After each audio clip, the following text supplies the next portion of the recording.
안녕하십니까. 이주천TV의 이주천입니다. 자, 오늘 이 시간에는 중국의 세계지배 전략 초안전 제24부입니다. 24. 이 소제목은 디지털 전체주의, 스마트 시티라는 제목입니다. 이제 문재인 정부가 중국이 통제 가능한 스마트 시티 시범 도시를 건설하겠다고 협력을 했는데, 이것이 나중에는 좀 지지부진되었달까, 다행이라고 그런 기사입니다. 자, 서론적인 걸 한번 볼까요? ICT 기술의 총집합이 스마트 시티인데, 세계에서 스마트 시티 사업에 가장 심혈을 기울이는 나라는 바로 중국이라는 겁니다. 중국은 1대1로 사업에 참여한 나라들에게 스마트 시티를 수출하고 있습니다. 우리나라는 박근혜 정부 시절 인천 검단 스마트 시티를 조성했지만 언론과 좌파의 비난만 받았을 뿐입니다. 반면에 문재인 정부 때인 2018년부터 추진한 세종 부산 스마트 시티 사업은 2025년까지 10조 원을 투입한다고 밝혔지만 지금까지 별다른 비난을 받지 않았습니다. 문재인 정부는 당시 중국과 시범도시 공동건설, 제3국 공동추진 등을 논의한 바 있습니다. 자, 첫 번째 꼭지. 중국의 1대1로 일환인 스마트 시티 수출, 또 실제로는 이것이 초안전의 수단이다 하는 것이 계명대학 이종 교수의 설명입니다. 자, 이종 계명대학에서는 초안전에서 중국 공산당은 현재 1대1로 참여국에 스마트 시티를 수출하는데 열을 올리고 있다고 밝혔습니다. 이것이 초안전의 작전의 일환이다 하는 겁니다. 이 교수는 중국 공산당이 IT, 인공지능, 빅데이터, 안면인식기술, CCTV 등을 종합적으로 이용해서 전 사회를 디지털 감시체제, 감시통제사회로 전환하는 것을 일컬어 디지털 전체주의 혹은 디지털 레닌주의라 부르는데, 대표적인 사례가 바로 스마트 시티라고 설명을 했습니다. 이어 중국의 스마트 시티 프로젝트를 추진하는 기업은 중국 전자과학기술집단유한공사 CETC, 줄여서 중국 정과라고 부르는데 다름 아닌 중국의 대표적인 군사과학기술연구기관이라고 하면서, 중국 스마트 시티는 민간과 군대가 혼합하여 사용할 수 있는 시스템으로 중국 인민의 모든 정보를 통제할 수 있는 통합운영센터를 운영한다라고 이 교수는 덧붙였습니다. 중국 스마트 시티는 중국인 개인에게 사회신용평가 점수를 매기는 시스템과도 연동되어 있습니다. 이 제도는 중국 공산당이 개인의 행동을 보고 점수를 매겨 사회적으로 불이익을 주는 것입니다. 심지어 개인 자산을 이용하는 것도 제한할 수 있습니다. 이 교수에 따르면 사회신용평가 점수는 연좌제입니다. 즉, 부모의 점수가 낮으면 자녀들은 대학 진학 등에서 불이익을 받게 됩니다. 그는 중국 공산당은 사회안전과 편리함 또는 효율성을 명분으로 선전하고 있지만 실제로는 모든 국민을 완벽하게 감시 통제하는 중국식 디지털 1984년 체제라며, 이제 모든 중국인은 디지털 전체주의 사회의 그물망에서 벗어날 수 없는 처지로 전락했다고 평가했습니다.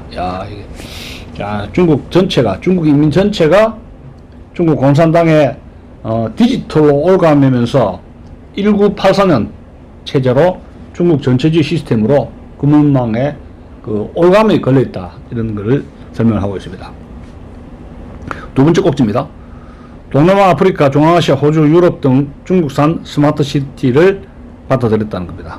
동남아, 아프리카, 중앙아시아, 호주, 유럽 등에서 중국산 스마트 시티를 받아들인 그 내용을 한번 볼까요?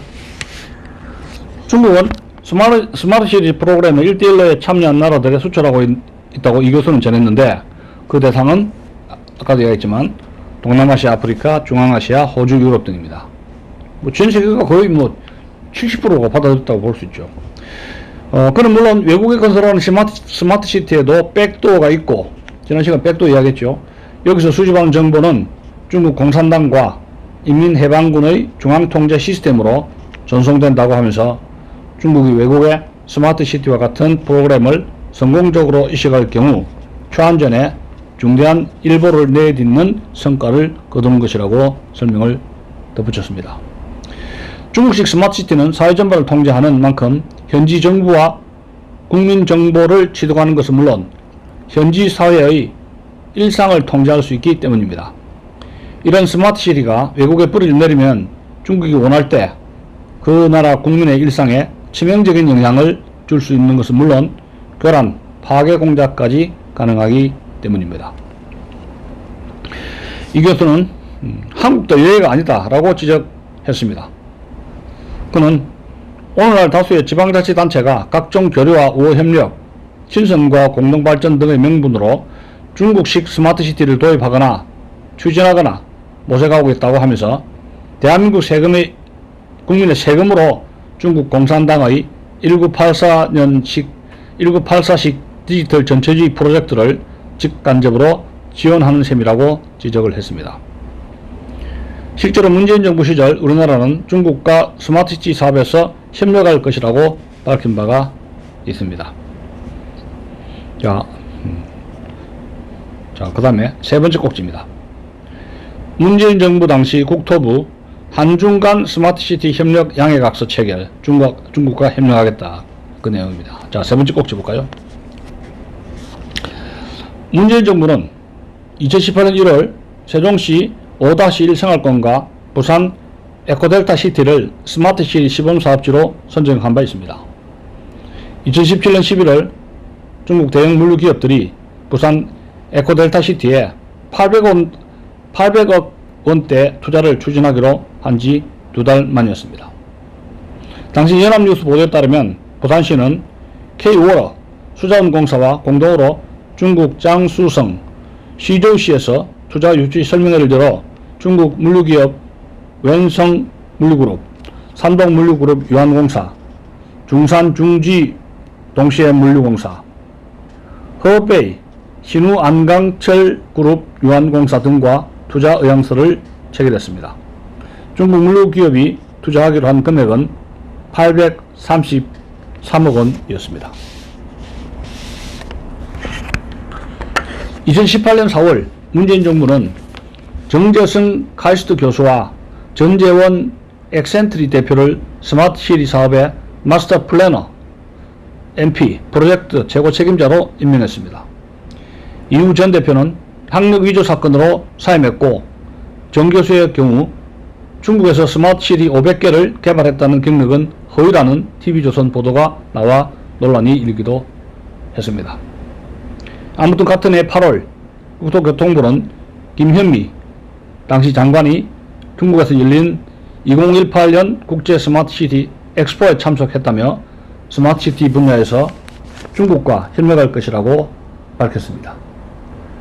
당시 국토부는 보도 자료를 통해서 한중 정부 간 스마트시티 협력 양해 각서를 체결할 예정으로 혁신 성장 동력으로 급격히 성장 중인 스마트시티 분야에서 양국 간 교류를 확대하고 우리 기업의 중국 진출을 적극 지원할 계획이라고 밝힌 바 있습니다.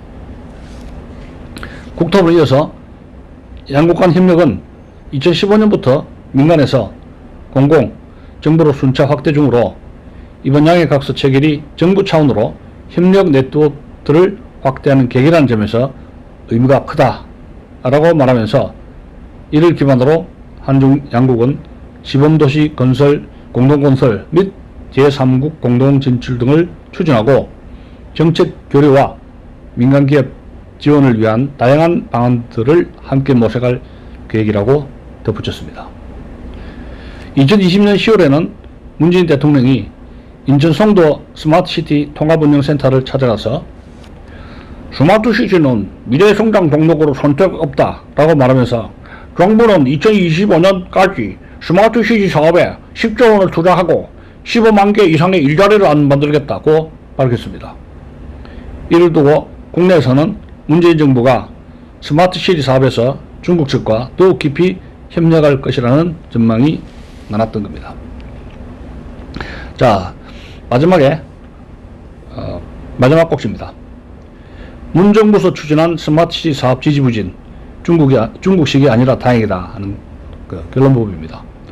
이처럼 문재인 정부는 창대한 스마트시티 로드맵을 제시했지만 지금까지도 혁신적이라고 부를 만한 실체는 보이지 않고 있습니다.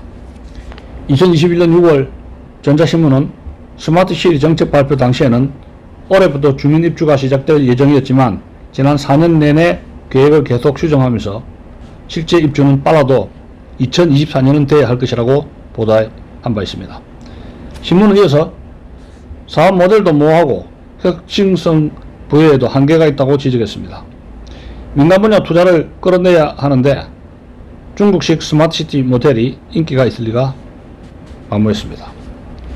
문재인 정부의 스마트시티 사업이 지지부진했던 것은 어찌 보면 잘된 일입니다. 이주영 교수는 이런 말 합니다. 만약 한국에서 중국식 스마트시티가 보편화되면 우리의 모든 정보와 일상의 삶은 중국 공산당의 통제 아래 놓이고 말았을 것이라고 개탄하면서 어느 나라도 자국의 뇌와 신경망에 해당하는 정보통신 중추 시스템을 타국의 영향력에 취약하게 넘기는 어리석음을 범하지 않는다고 날카롭게 지적을 했습니다.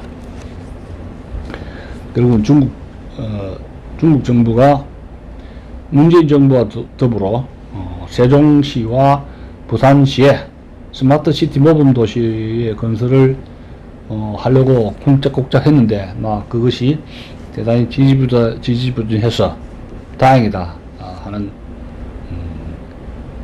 신문 보도를 여러분들에게 소개를 해드렸습니다. 자, 안녕히 계십시오.